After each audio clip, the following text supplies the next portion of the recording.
प्रिय विद्यार्थियों, आज हम पढ़ेंगे हिंदी की पाठ्य पुस्तक आरो भाग 2 में संकलित कविता कैमरे में बंद अपाहिज। यह कविता रघुवीर साहे द्वारा रचित कविता है। यह कविता जो दूरदर्शन के कर्मचारी हैं, दूरदर्शन के अधिकारी हैं, दूरदर्शन के लिए कार्यक्रम बनाने वाले कर्मचारी हैं, उन पर करारा व्यंग्य कसती है, कटाक्ष करती है। इस कविता में दर्शाया गया है किस प्रकार से दूरदर्शन वाले अपने कार्यक्रम में एक अपाहिज व्यक्ति को लेकर आते हैं और उसकी भावनाओं के साथ खेलते हैं, खिलवाड़ करते हैं। यह कविता जो दूरदर्शन वालों की संवेदनहीनता है उस पर करारे व्यंग्य कसती है। दूरदर्शन वाले एक अपाहिज व्यक्ति को अपने कार्यक्रम में लेकर आते हैं। सामाजिक उद्देश्यों से परिपूर्ण कार्यक्रम। अपने कार्यक्रम को सफल बनाने के लिए बेतुके सवाल पूछे जाते हैं।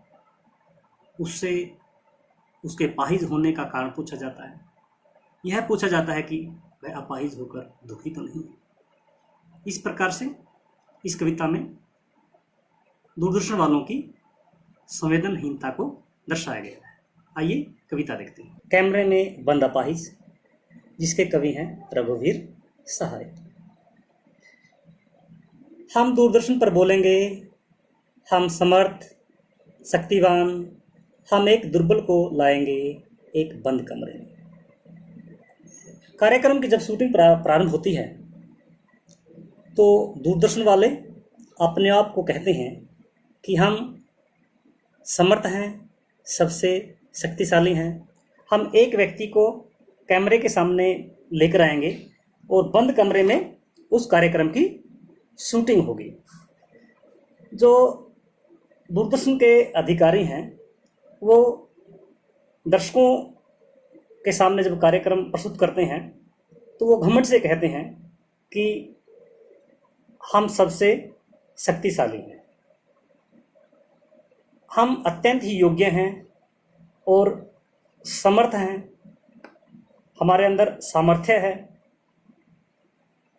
हम अपने कार्यक्रम में आज एक कमज़ोर और अपाहिज व्यक्ति को लेकर आएंगे बंद कमरे में, अर्थात स्टूडियो में। उससे हम साक्षात करेंगे, बातचीत करेंगे। उससे पूछेंगे तो आप क्या अपाहिज हैं? तो आप क्यों अपाहिज हैं? आपका अपाहिजपन तो दुख देता होगा, देता है। कैमरा दिखाओ इसे बड़ा बड़ा। हाँ तो बताइए आपका दुख क्या है? जल्दी बताइए, वह दुख बताइए, बता नहीं पाएगा। कवि कहता है कि बंद कमरे में, स्टूडियो में अपाहिज व्यक्ति को बिठा करके दूरदर्शन के जो अधिकारी हैं, जो कर्मचारी हैं, उससे प्रश्न पूछना शुरू कर देंगे। वे सबसे पहले यह प्रश्न पूछेंगे, क्या आप वास्तव में अपाहिज हैं?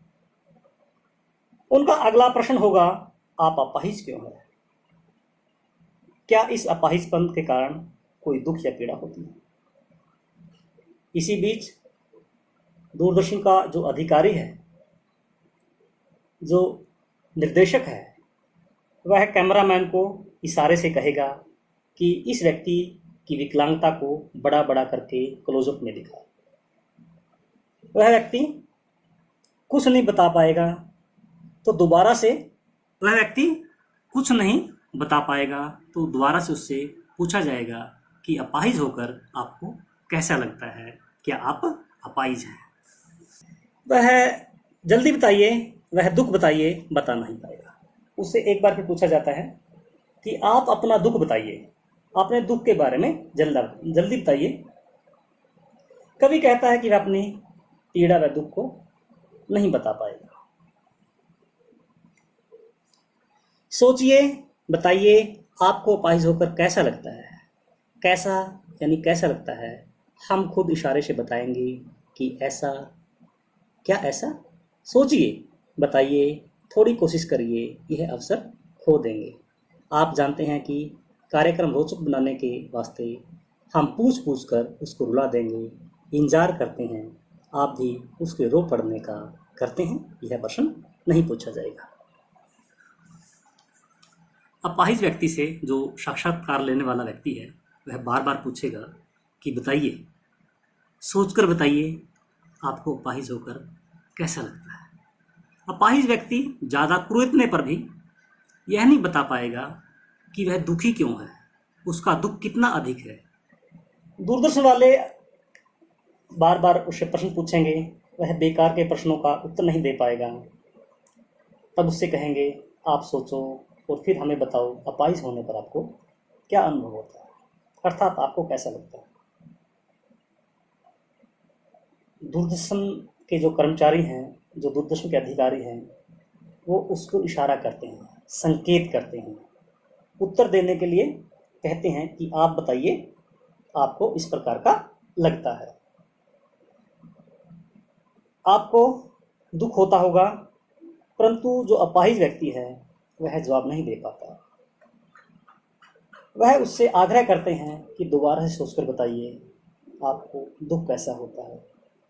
दूरदर्शन वालों की मनोदशा है, उसकी ओर संकेत करते हुए कवि कहता है कि अपाहिज व्यक्ति को इस प्रकार चुप देखकर अधिकारी सोचते हैं कि इस कार्यक्रम को रुलाने का यह मौका हम गंवा देते हैं।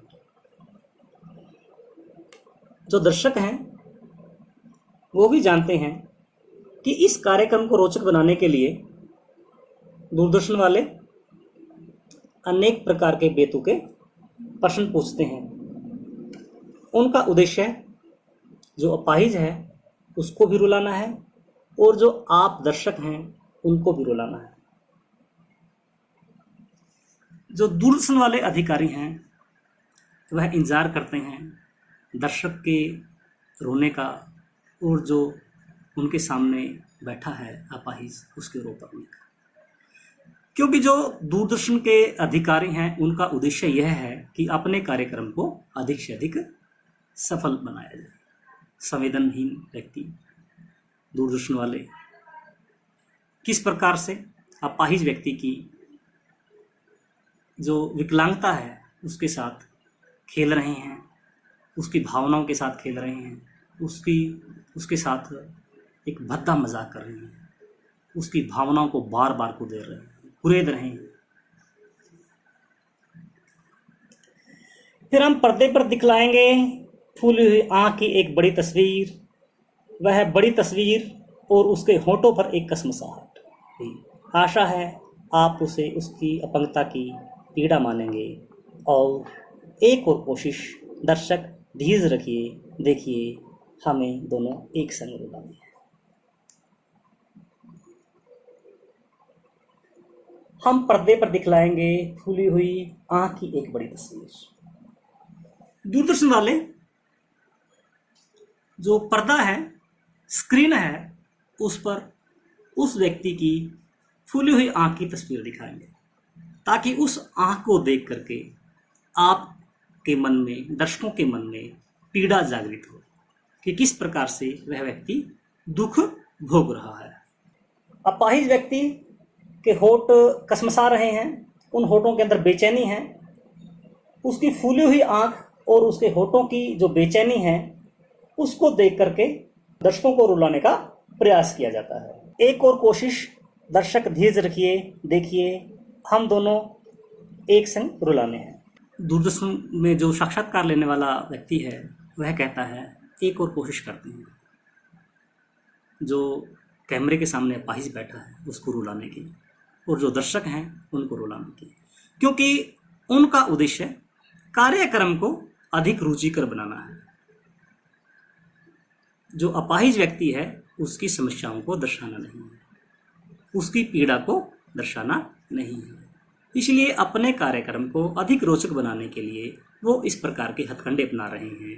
कभी उसकी भावनाओं को बार बार कुरेदते हैं, उससे बेतुके प्रश्न पूछते हैं, उसकी फूली हुई आंख और उसके होठों की कसमसाहट, उसके होठों की बेचैनी को बड़ा बड़ा करके पर्दे पर दिखाते हैं, क्योंकि उनका उद्देश्य है कि जो विकलांग व्यक्ति है, जो अपाहिज व्यक्ति है, जो दिव्यांग व्यक्ति है, उसको रुलाया जाए और उस विकलांग व्यक्ति को देख करके जो दर्शक हैं उसकी पीड़ा को अनुभव करें और वो रोएं। इस प्रकार से यह कार्यक्रम बड़ा ही संवेदनहीन बनने जा रहा है। आप और वह दोनों, कैमरा बस करो नहीं हुआ रहने दो, पर्दे पर वक्त की कीमत है, अब मुस्कुराएंगे हम, आप देख रहे थे सामाजिक उद्देश्य से युक्त कार्यक्रम, बस थोड़ी सी कसर रह गई। धन्यवाद। तो देखिए किस प्रकार से जो कर्मचारी हैं, जो अधिकारी हैं, वो कहते हैं कि आप और वह दोनों हमें रुलाने थे। कैमरामैन कैमरामैन बस करो, कैमरामैन की ओर इशारा करते हैं कि रहने दीजिए, क्योंकि न ही विकलांग व्यक्ति रो पाया है और शायद न ही दर्शक रो पाए हैं। जो अंतिम प्रयास है दूरदर्शन वाले, उसमें भी सफल नहीं होते। उनका उद्देश्य था कि जो अपाहिज है और जो दर्शक है उनको रुलाने का, अपने इस उद्देश्य में वो सफल नहीं हो पाते।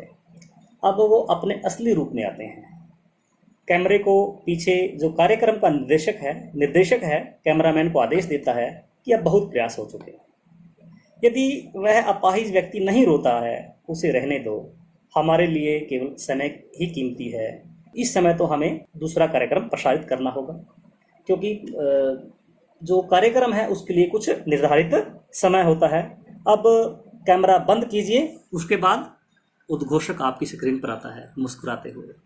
वो कहता है कि आप देख रहे थे सामाजिक उद्देश्यों से परिपूर्ण कार्यक्रम, परंतु वास्तव में यह कार्यक्रम सामाजिक उद्देश्यों को समेटे हुए नहीं था।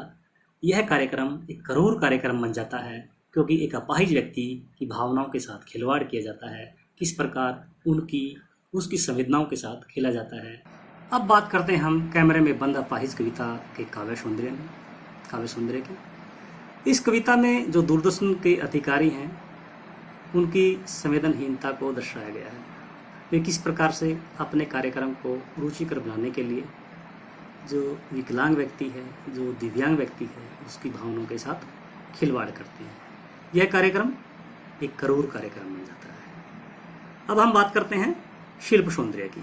अनुप्रास अलंकार का बड़ा ही सुंदर प्रयोग हुआ है। आप अनुप्रास अलंकार के कुछ उदाहरण देख सकते हैं। समर्थ, शक्तिवान, दुख देता, कोशिश करिए, प्रश्न पूछा में, इसमें स की आवृत्ति हुई है, दो की आवृत्ति हुई है, कोशिश करिए में क की आवृत्ति हुई है। बड़ा बड़ा में पुनरुक्ति प्रकाश अलंकार है।